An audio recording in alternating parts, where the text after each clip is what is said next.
আসসালামু আলাইকুম আরহামাতুল্লাহ।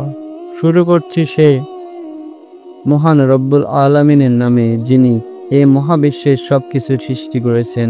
ভাবুন তো একবার, একজন বুড়ি নারী যিনি কিছুই জানে না, কোনো সম্পদ নেই, তবু এমন এক রহস্য জানতেন যা নবী হযরত মুসা আলাইহিস সালামও জানতে পারেনি। কিসে আশ্চর্য ঘটনা, কি সেই কাহিনী জানবো আজকের এই ভিডিওতে।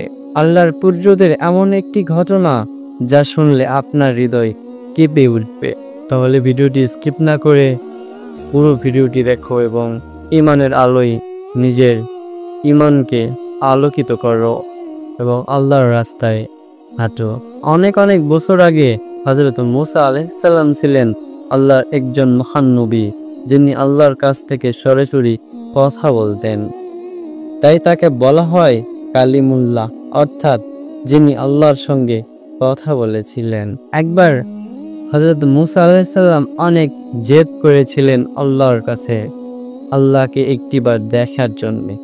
আল্লাহ তাআলা বলেছিলেন, হে মুসা, তুমি আমাকে দেখতে পারবে না, তুমি আমাকে দেখলে সঙ্গে সঙ্গে ঝলসে যাবে। মুসা আলাইহিস সালাম বলেছিলেন, না, আমি দেখব। তখন আল্লাহ তাআলা বলেছিলেন, তুমি তুর পাহাড়ের উপর দিকে তাকাও।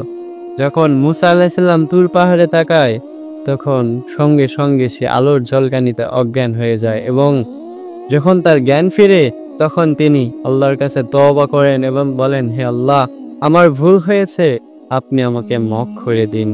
এমনই ক্ষমতা ছিলেন হযরত মুসা আলাইহিস সালামের। একদিন হযরত মুসা আলাইহিস সালাম আল্লাহর কাছে দোয়া করে বললেন, হে আল্লাহ, আপনি কি আমাকে জানাতে পারেন আমার মৃত্যুর পর কোথায় দাফন হব?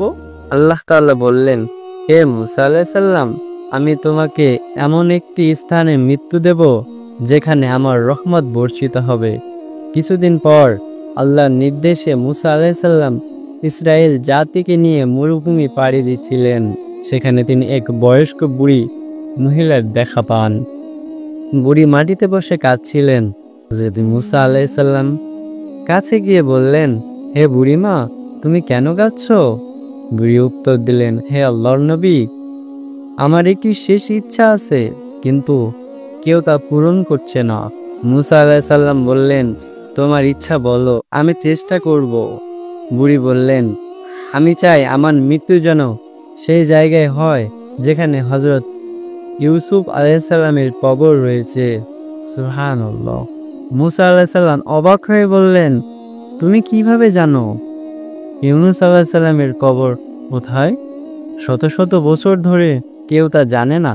বুড়ি তখন ধীরে ধীরে বললেন, আমি আমার পূর্বপুরুষদের থেকে শুনেছি ইউনুস আলাইহিস সালামের কবর নদীর তীরে এক বড় পাথরের নিচে লুকানো আছে। আল্লাহু আকবার। মুসা আলাইহিস সালাম বললেন, এই বুড়ি নারী আসলে আল্লাহর রহমতপ্রাপ্ত একজন বান্দি। তিনি আল্লাহর কাছে দোয়া করলেন, হে প্রভু, হে আমার রব, হে আমার সৃষ্টিকর্তা, এই বুড়ির কথা সত্য হলে দয়া করে আমাদের সেই কবরস্থান দেখিয়ে দিন। তারপর আল্লাহ তাআলা তার কাছে অনুপ্রেরণা দিলেন, হে মুসা, বুড়ির কথাই সত্য, ইউনুস আলাইহিস সালামের কবর সে নদীর নিচে রয়েছে। তুমি সেই কবরস্থান পরিবর্তন করলে ইসরায়েল জাতি মুক্তি পাবে। মুসা আলাইহিস সালাম আল্লাহর নির্দেশে ইউসুফ আলাইহিস সালামের কবর স্থান পরিবর্তন করলেন। আর তখনই সেই বুড়ি নারী আল্লাহর সামনে হাত তুলে বললেন, হে প্রভু, আমি আমার জীবনের উদ্দেশ্য পূর্ণ করেছি, এখন আমাকে আপনার কাছে ডেকে নিন। সেই মুহূর্তে তার মৃত্যু ঘটে যায় এবং আল্লাহ তাআলা তার রূহকে জান্নাতে স্থান দেন। মুসা আলাইহিস সালাম অবাক হয়ে বললেন, এ নারী তো এক অসাধারণ বুড়ি ছিল, কিন্তু তার ঈমান ও আল্লাহর প্রতি ভালোবাসা তাকে ওলিয়ার মর্যাদা দিল। এই কাহিনী আমাদের শেখায়, আল্লাহর নিকট বড় বা ছোট কেউ নেই। যে তার প্রতি সত্যিকারে বিশ্বাস রাখে, সেই তার প্রিয় বান্দা বা বান্দি। তুমি যতই গরিব হও, যতই অশিক্ষিত হও, যদি আল্লাহর প্রতি তোমার ভরসা থাকে, তাহলে তিনি তোমাকে সম্মানের আসনে বসাবেন। তাই জীবনে কখনো আল্লাহর রহমত থেকে নিরাশ হইও না, কারণ আল্লাহ ছোট একটি দোয়া, একটি কান্নাকেও অগাধ্য পুরস্কারে পরিণত করতে পারেন। তো আমার বন্ধুগণ, এই ভিডিওটি তোমরা মনোযোগ দিয়ে আবারও দেখো এবং ইমানের আলোকে নিজের খারাপ কাজগুলো থেকে বিরত থাকো এবং আল্লাহর রাস্তায় আসো। জানি না কার কখন মৃত্যু হবে। নিজের প্রতি যত্ন নিও, ভালো থেকো, সুস্থ থেকো। দেখা হবে আবার অন্য কোনো ভিডিওতে। আসসালামু আলাইকুম ওয়া রাহমাতুল্লাহ।